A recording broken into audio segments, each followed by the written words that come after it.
前几天王教主在读信的时候，建议来信的观众看看电影《万箭穿心》。很多人说这是一部讲性格决定命运的伦理片，还有人说这是一个被风水诅咒的悲剧。我觉得都不是。这个电影我以前看过很多次，我觉得这根本不是什么玄学，这是一份精准的令人发指的临床病理尸检报告。你们以为家里那些争吵是因为性格不合吗？还是因为没钱？甚至是因为风水不好？别天真了。今天我不谈道德，也不谈那些虚无缥缈的命，我要像法医解剖尸体一样，带你切开这个中国式家庭的机理。我要让你们亲眼看一看那些杀死你婚姻的真凶究竟是怎么潜伏在你的脊柱里面，你的神经回路里面，最终把你的家变成了一个刑场。大家在电影里看到的是李宝莉站在阳台上，听人说这房子是万箭穿心的风水局，但我看到了什么呢？我没看到煞气，我看到是她第四节胸椎，就是 T4 已经被严重锁死了。我看到的是她的老公马学武那根救命的迷走神经彻底罢工了。我还看到了这个家庭的空气里弥漫着高浓度的皮质醇，还有去甲肾上腺素。首先，我们要把性格不合这个词从你的脑子里删掉。是李宝莉太强势了，还是马学武太懦弱了？不是，在医学的角度下，这根本不是性格问题，本质上这是两个失控的自主神经系统在错误的频率上进行的一场自杀式共振。还有电影名《万箭穿心》，大家以为这是文学比喻吗？并不是，这是一个非常精准的医学诊断。在中医里，这叫痛有定处，叫刺痛。黄帝内经早就说过了，血气不和，百病乃变化而生。当你的胸口出像针扎一样的痛，而且位置固定不动时，这就是典型的血瘀症。李宝莉后来挑着扁担捂着胸口喊疼，她不是在矫情，她的心脏微循环是真的堵了。而且从整骨疗法的体系来看，这个诊断更惊悚。大家回想一下李宝莉的体态，含胸、耸肩，脖子往前伸，像不像一只随时准备打架的斗鸡？这种姿势就会让她的第四节胸椎发生功能性的障碍，也就是我们说的骨错缝。这个地方错位了会怎么样呢？从解剖学上说，这块骨头前面就紧贴着交感神经链，一旦这块的关节锁死，它就会像钉子一样一直刺激你的神经，这就会引发所谓的胸四综合征。它的典型症状就是极度焦虑、手麻、心悸，还有最关键的违心绞痛，就是那种你去检查心脏没有任何毛病，但是胸口就好像被万箭穿心一样疼，是不是和电影里一模一样？所以说嘛，哪有什么风水煞气，那个是你的神经系统感受到了威胁，哪有什么命运的捉弄？明明是你的第四胸椎在物理压迫神经。前几天在我的诊所，我接诊了一位华人妈妈，症状可以说和李宝莉一模一样。我一摸她的整个胸椎都硬得跟石头一样，按下去那一刻，她就哇一声就哭出来了。那一刻我就知道，不是命苦，是她的身体结构锁死了她的功能。只要这块骨头不复位，你想靠讲道理去改变性格，那简直是逆水行舟。接下来我要带你到李宝莉的大脑里面，我们要切除一个流传了几千年的谎言——刀子嘴豆腐心。作为一名中医，我必须非常严肃地告诉你，医学上根本没有刀子嘴豆腐心这回事儿。刀子嘴就是刀子心，甚至可以说它是刀子脑。为什么这么说呢？哈佛大学麦克莱恩医院做过一个研究，那些长期遭受语言暴力的人，注意啊，不是动手打，只要是贬低、嘲讽、吼叫、被骂的那个人的大脑，就会发生物理性的改变。受害者的大脑里海马体会萎缩，这是管记忆和情绪的。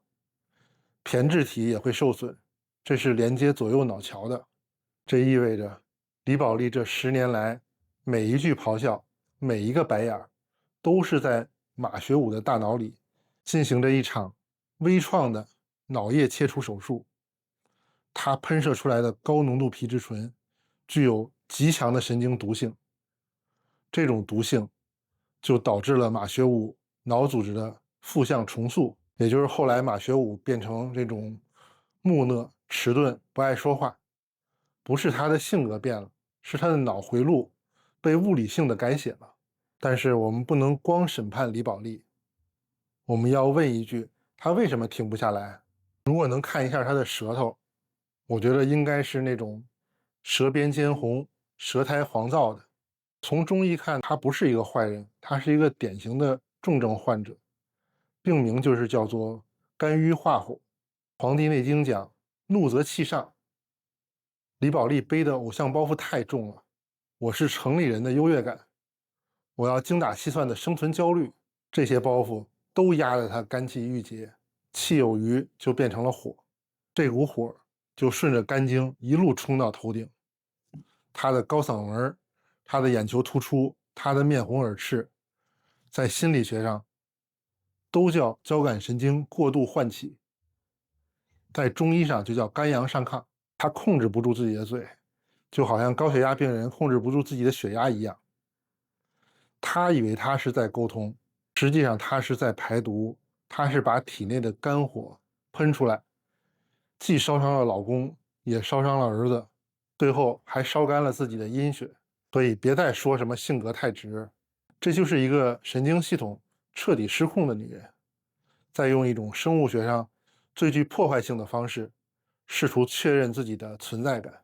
而他的对手马学武面对这种高频的神经攻击，他的身体做出了一个更致命的选择，不是反击，也不是逃跑，而是强制关机。如果说李宝莉是 CPU 烧坏了，那么马学武就相当于是为了省电而强制关机。电影评论里边只要提到马学武，全是骂的，什么窝囊废啊、冷暴力啊、渣男呀，大家看到的是一个面对羞辱一言不发，最后跑出去出轨自杀的渣男。但是如果马学武坐在我对面，我不会骂他渣的，我会立刻给他开一张假条，因为他的神经系统已经处于生物性崩溃的边缘了。我们用斯蒂芬·波吉斯博士的理论，可以给他做一个检查。人的神经系统有3个档位，最高级是社交，负责笑，负责爱；中间级是战斗，负责打架或者逃跑；最原始级，也就是保命的底牌，叫背侧迷走神经，它的功能只有一个，冻结。马学武经历了什么呢？他面对李宝莉的语言机枪扫射，他想讲道理，结果被打断了，社交系统断联了，他想吵架又吵不过，想离婚又怕丢了官位，战斗和逃跑系统全部失效。当一只羚羊被狮子摁在爪子下面的时候，跑不掉也打不过时，他会做什么？他会瞬间瘫软，心脏骤停，痛觉消失，他会装死。这不是演戏，这是生物的本能，他的身体在尖叫，别动了，动了会死得更快。关掉痛觉吧，准备迎接死亡。所以马学武在家里的那种沉默，不是什么高冷的冷暴力，那是一种功能性的冻结。他在李宝莉面前，可以说就是一具会呼吸的尸体。说到这儿，我得讲一个大家难以启齿的一个谜题：无性婚姻，还有马学武所谓的阳痿。很多营销号会说他不碰老婆是因为不爱了，这种说法太肤浅了。从生理学的角度来说，男人的勃起是需要副交感神经参与的，那是负责放松和安全的神经。但是对于马学武来说，李宝莉就是那头随时会扑上来的狮子。哪只羚羊能在狮子的注视下发情呢？它的血液全都流向了肌肉，准备防御，根本不可能流向生殖系统。这实际不能叫阳痿，这个可以叫做求生模式下的资源切断。那他为什么出轨呢？大家注意，他找的那个温柔的情人甚至根本就没有发生实质关系，在那儿坐着聊天，他不是在找性，甚至不是在找爱，他是在找一个氧气瓶。他只有在那种没有指责的环境里，他的社交神经才能重新上线，他才能觉得自己像个人，而不是一只装死的羚羊。他找的是一个神经系统安全舱。接下来说的可能会刺痛很多人，老王教主就经常说，和谐的性生活占婚姻关系里面的50%，这个不是搞黄色，这个真的是顶级的生物学智慧。性爱是上帝留给婚姻的一个系统重置按钮。李宝莉每天喷射的压力激素是有毒的，那解药在哪儿呢？解药就是性高潮时释放的催产素，这种快乐激素能像大雨一样瞬间冲刷掉白天积累的毒素，这就是老话说的床头吵架床尾和的科学原理。但是电影里面他们就把这个按钮给砸了，没有了性爱的润滑，这两个人的神经系统就像两台没有机油的发动机，在高速运转当中干磨，火花四溅，最后的结局必然是爆缸。最后我们再来看看马学武的结局，跳江自杀。有的人说这是他对李宝莉最狠的报复，用死亡让他背上一辈子的骂名。但在我来看呀，这不仅仅是复仇。大家还记得那个冻结的状态吗？当一个人在冰里冻了太久，他对活着的痛觉已经麻木了。最后的自杀不是他突然变勇敢了，而是他的系统做出了最终判断，只有物理毁灭才能彻底切断这个压力源。这不是一次冲动，这是一种绝望的系统熔断，这也是这种无性无爱婚姻最可怕的结局。他就是想的，我即使死，我也要从这种窒息的网里边逃出去。电影的高潮就是李宝莉在她丈夫死后10年，挑着扁担坐在路边，捂着胸口，那个样子就好像说她心里在想，真是觉得好像万箭穿心一样。很多人看到这儿都哭了，觉得是一个女人对命苦的控诉。但从整蛊疗法来看呢，这是一个极度危险的医学信号。各位，咱们先把"万箭穿心"这4个字从文学修饰的名单里划掉。这个在中医里面叫胸痹心痛，在现代医学里，它有一个更精确的名字，叫做 T4综合症，就是胸四综合征。大家再回想一下他挑扁担时候那个样子，就是一种恐怖的死循环。李宝莉愤怒焦虑导致肌肉痉挛，痉挛又把这个胸四锁死了，锁死的这个关节又刺激神经，神经就向大脑疯狂发送危险的信号，大脑又释放更多的肾上腺素，李宝莉就更加愤怒，她被锁在了自己的身体里面，她的骨头就是在向大脑咆哮，就我们在打仗不能放松，所以如果不部位，你想让它变温柔，这是违背生理规律的。只要这根钉子不拔出来，他的性格哪怕上帝来了也很难改。你要是也觉得后背肩胛之间这个位置不舒服，就可能和李宝莉一样，也是这个胸四被锁住了。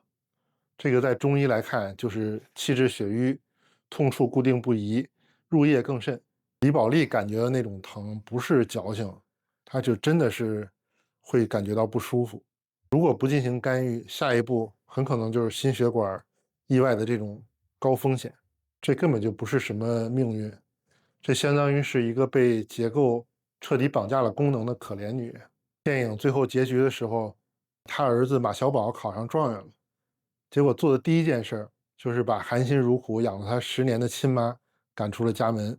他说的就是我要是跟你再住一起，我会发疯。看到这儿，好多观众都在骂：哎呀，李宝莉命太苦了，养了一个白眼狼。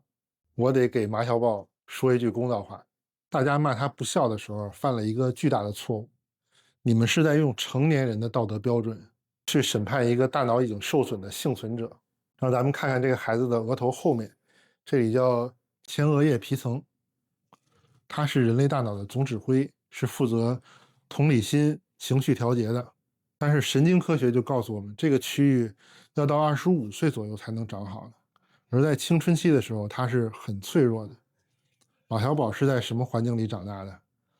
童年的时候，看父母像仇人一样厮杀，少年的时候看着父亲身败名裂，跳江自杀，他的大脑等于长期的泡在这种高浓度的皮质醇里面，这种压力激素会导致他的前额叶皮层的灰质体积减少，这就意味着马小宝的共情硬件是被烧坏的状态。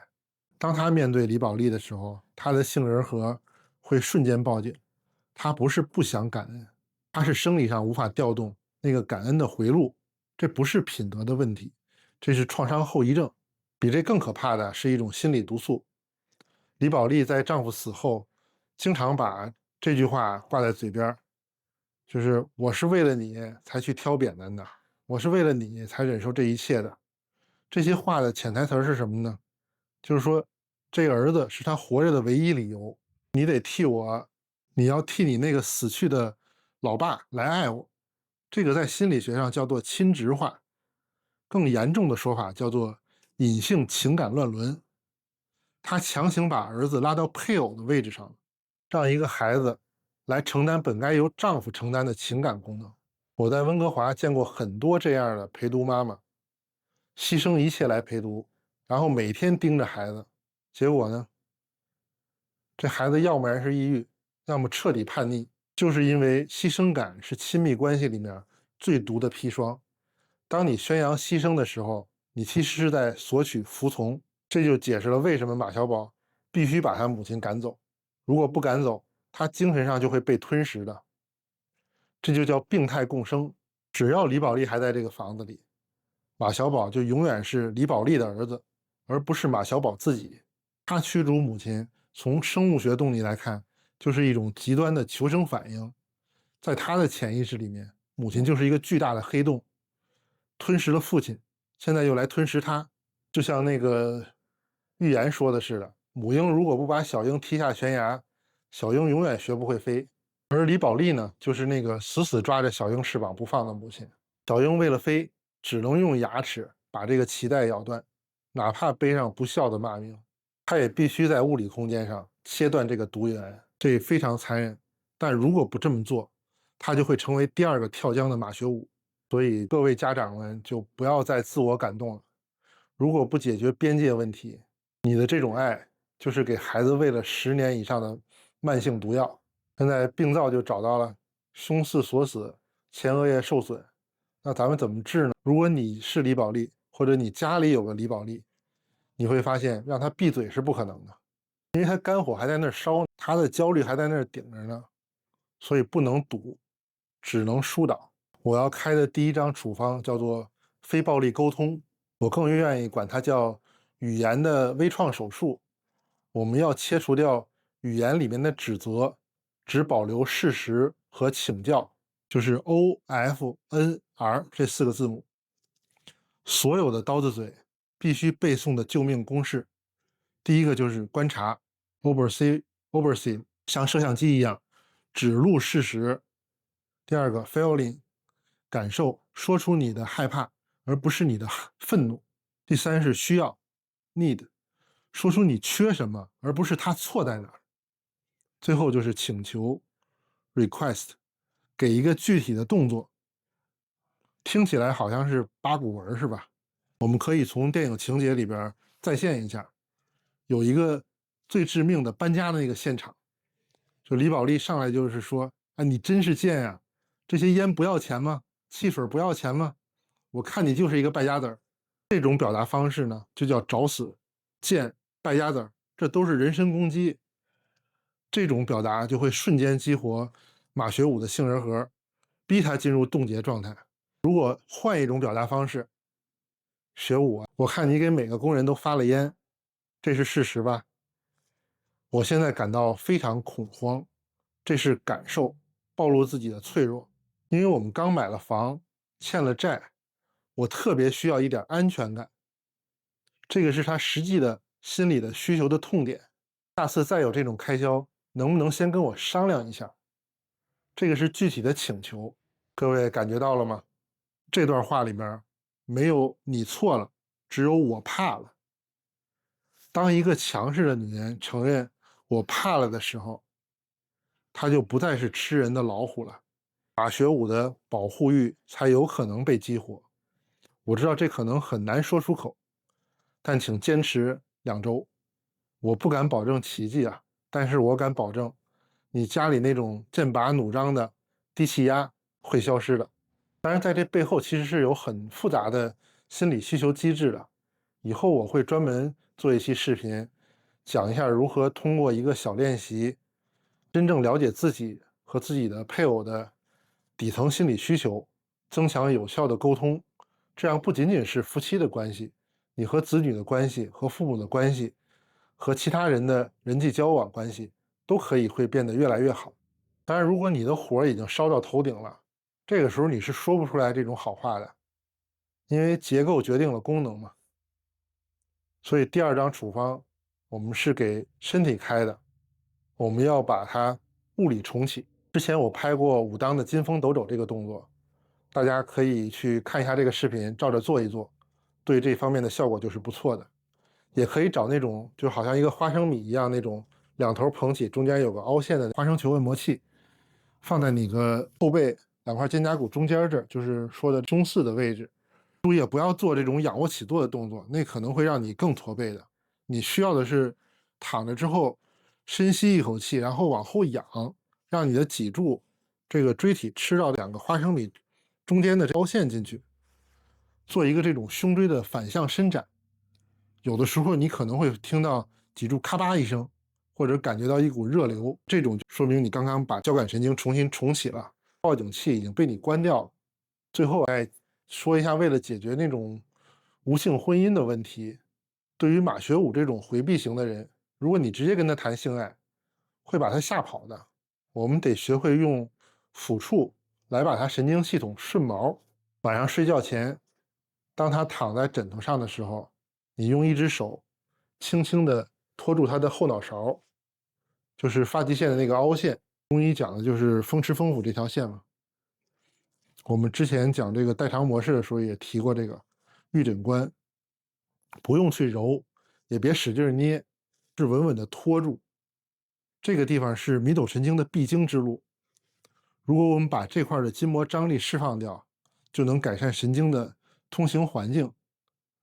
你试一试啊，只要拖住5分钟，它可能就会发出一声长长的叹息，把这种积蓄的情绪释放出来了。那个叹息就是他身体在说警报解除，这里安全了。爱不是说出来的，爱是神经系统摸出来的。当他身体在你手底下软下来的时候，那50%的亲密关系自然就会生长出来的。好了，我们从胸4的锁死、前额叶的损伤、无性婚姻的致死率，讲到了这种非暴力沟通的救命。最后咱们假设一下，如果时光倒流，你就是那个当年的李宝莉，面对即将破碎的家庭，你会怎么选？选项 A， 为了面子，为了给孩子一个完整的家，把这口气咽下去，继续忍受无性婚姻，继续在争吵中消耗生命，直到自己患上乳腺癌，或者把孩子逼成了白眼狼。选项 B， 放下所有的纠结与内耗，践行拿性精神，把这一页彻底翻篇，勇敢重启你的人生，去拥抱那个能让你眼神发光、内心丰盈的新生活，去过一种胸4舒展、肝气调达的日子，做一个让自己快乐，再把阳光带给家人的大女主。你会选 A 还是选 B？ 请在评论区告诉我你的答案。如果你的答案是 B， 那么从今天开始，请你放下包袱，拿起你的幸福。我们下个视频见。